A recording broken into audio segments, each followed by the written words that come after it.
Hoje, Isaías, capítulo 66.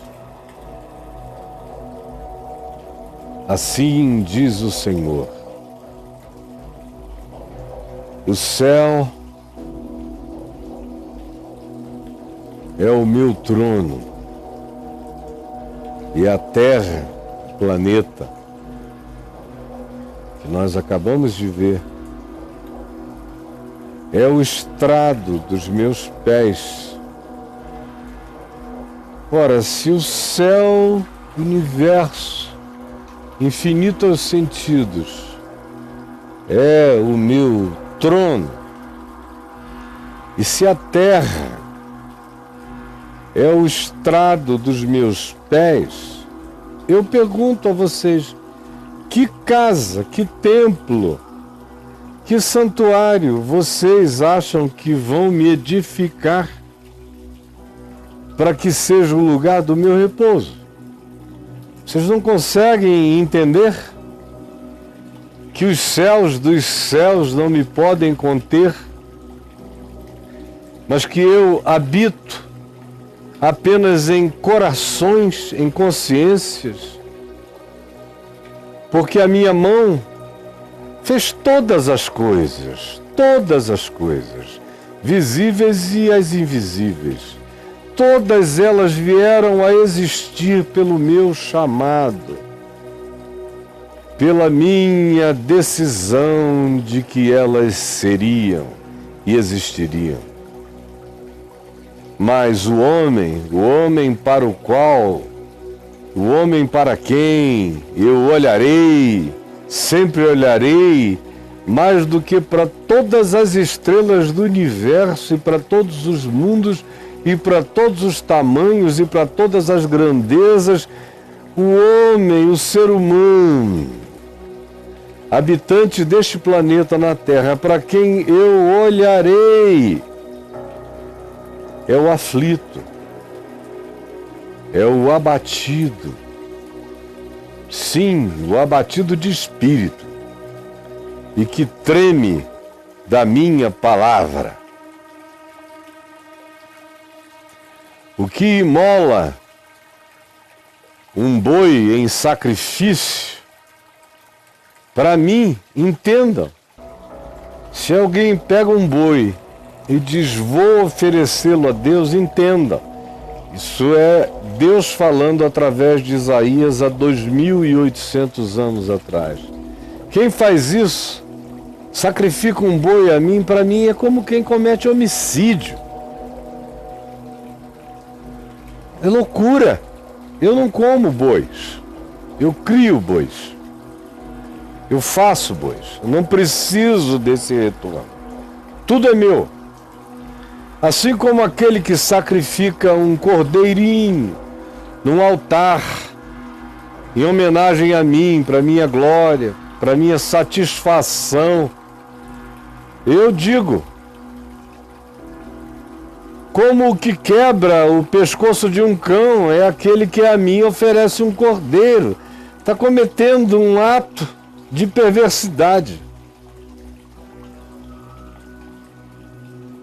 Quem me oferece um cordeiro, não acho que eu estou vendo naquilo qualquer coisa diferente do que a brutalidade que eu vejo em homens que pegam um cão por nada e quebram-lhe o pescoço, diz o Senhor. Que oferece uma oblação no altar, que faz despachos, cultos, que colocam objetos em louvor a mim, sobre pedras, sobre montanhas, em qualquer lugar ou em qualquer campanha, para mim é como aquele que oferece sangue de porco. O que queima incenso, achando que está me agradando e que eu me sinto atraído por cheiros perfumados, para mim é um tolo, como aquele que bendiz um ídolo feito pela mão do homem. Como estes escolheram os seus próprios caminhos e a sua alma se deleita nas suas abominações, Assim eu lhes escolherei o infortúnio e farei vir sobre eles o que eles temem. Eles não querem entender quem eu sou, mas me invocam. Me oferecem cultos que me aborrecem. Imaginam que eu sou um desvairado faminto que criei a criação para comê-la. Isso tudo é o que eles produzem nas ideias dos seus corações. Portanto, saibam. Vocês fazem decisões inconsequentes e experimentarão retornos para além do que vocês jamais imaginaram. Como esses que escolheram os seus próprios caminhos, que decidiram o que Deus gosta e o que Deus não gosta, e cujas almas se deleitam nas suas próprias escolhas abomináveis, loucas e irracionais, assim como eles escolhem a loucura que eles querem fazer e atribuem a mim o que eles fazem, assim eu lhes escolherei o infortúnio, diz o Senhor. Eles escolheram inventar o que quiseram inventar, dizer o que quiseram dizer, enganar o povo como quiseram enganar, fazer os cultos do capricho deles. Então eles exerceram o livre-arbítrio deles para o mal. Eu, o Senhor, exercerei o meu livre-arbítrio, a minha soberania, para designar, para escolher o infortúnio de cada um deles. Sim, farei vir sobre eles o que eles mais temem. O que eles mais temem, eu farei vir sobre a vida deles. Porque clamei, chamei, enviei profetas, vozes, trouxe sinais na história, indiquei qual era a vereda da vida, mas ninguém respondeu. Falei, mas não me escutaram. Ao contrário, fizeram o que era mal, e o que sabiam que o meu coração a isso não aderia, fizeram o que era mal perante mim, e escolheram aquilo em que eu não tinha prazer.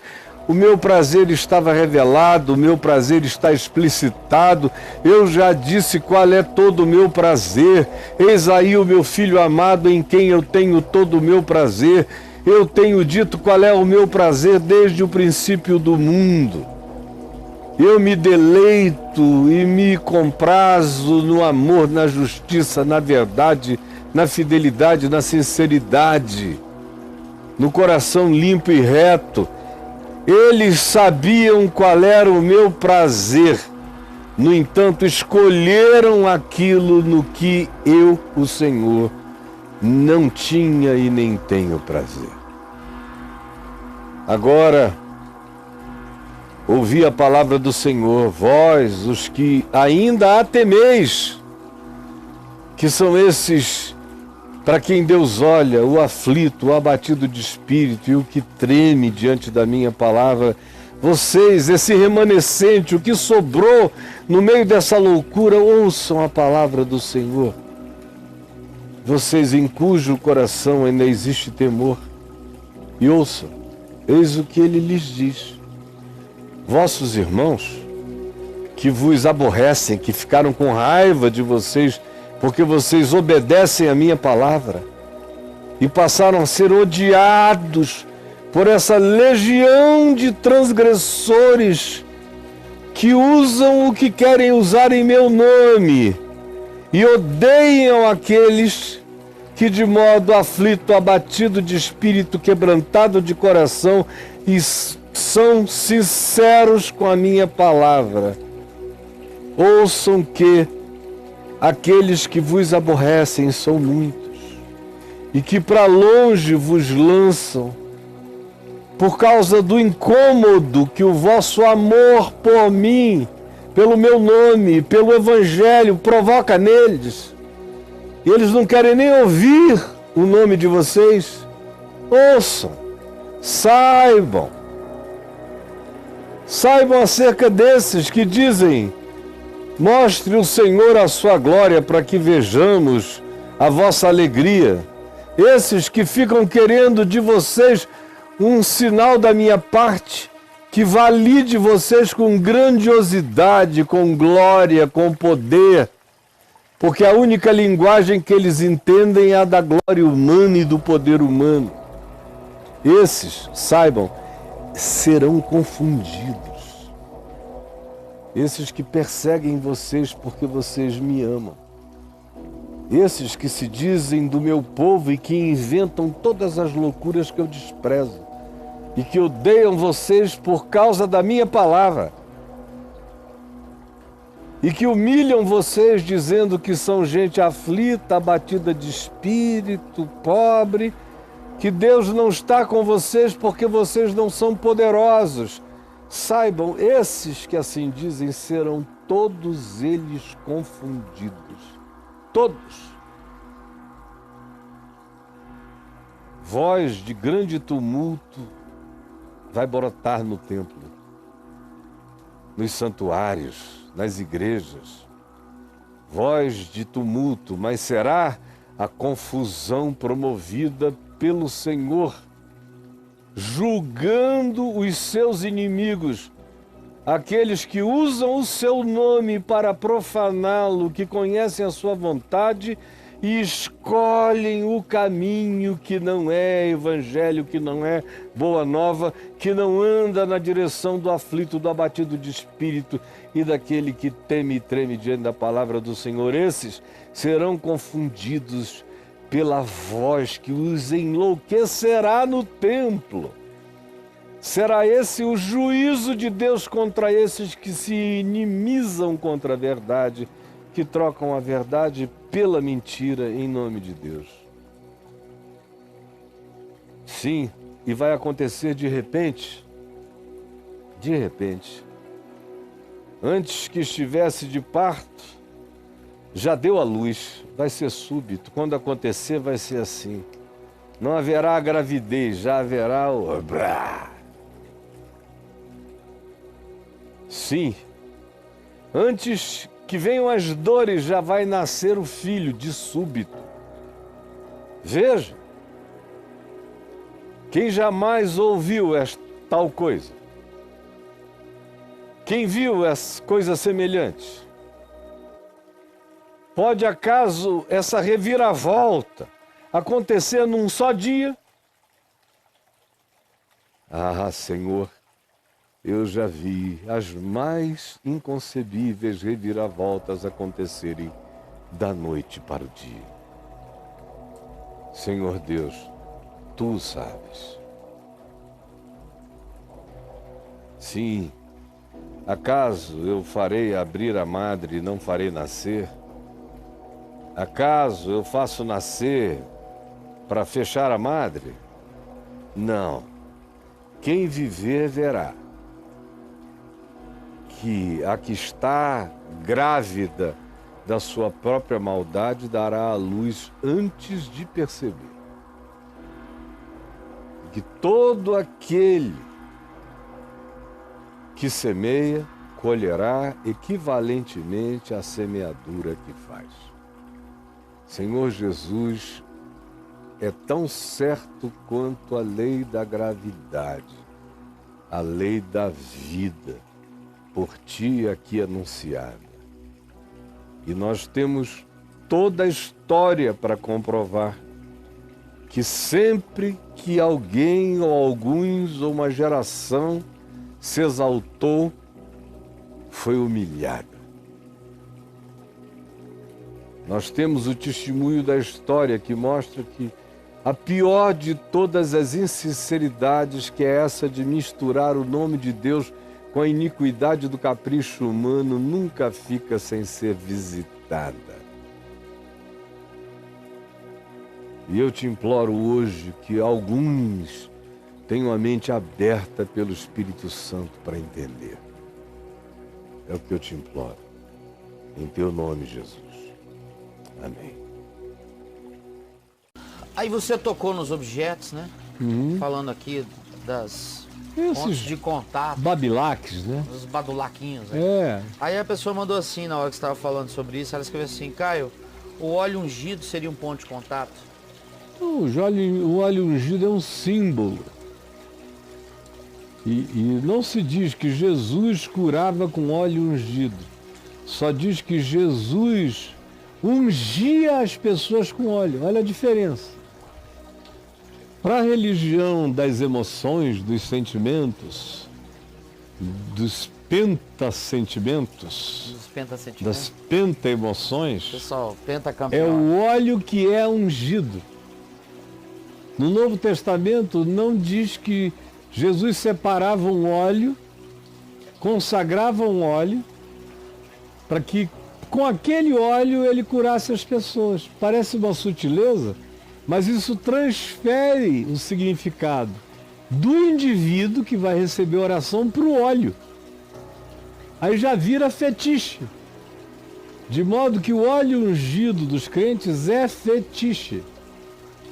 Eu unjo com óleo, mas sou eu. O óleo é um símbolo.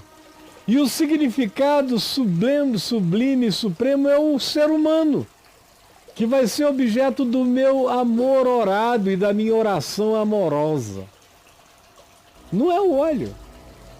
Porque você vê Jesus mandou remover a pedra da tumba de Lázaro para dar um banho de óleo ungido em Lázaro, para ressuscitá-lo de entre os mortos? Não teve nada, foi só Lázaro, vem para fora. Ungir com óleo era uma simbolização antiga no povo de Israel, e não só no povo de Israel, em muitas sociedades do planeta. O sacerdote era ungido com óleo não só em Israel, mas em outros lugares. Algumas curas eram esperadas com óleo. O óleo era a simbolização daquele elemento pró-vida em todos os aspectos. É um azeite e que carrega essa inspiração do que traz gosto às coisas, do que dá prazer, do que curava as feridas. O grande elemento dermatológico do passado era o óleo, para queimaduras, para tudo. Fazia parte da simbolização medicinal do passado. Mas não era o óleo ungido que Jesus usava. Jesus ungia com óleo, que é totalmente diferente. Não era o óleo que era Não. ungido.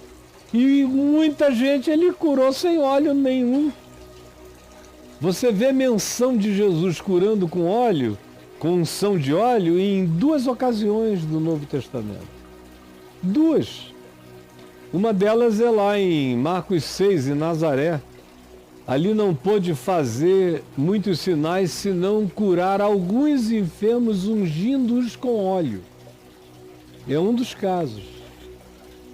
Mas na maioria dos casos não, só impondo-lhes as mãos. Ou quando o indivíduo tinha mais fé, dizia, manda uma palavra, e assim será.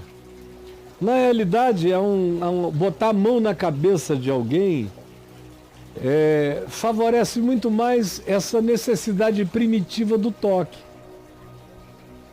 que a maioria das pessoas tem. Só creem que foram tocadas por Deus se alguém as tocar. Eu vivo isso a minha vida inteira.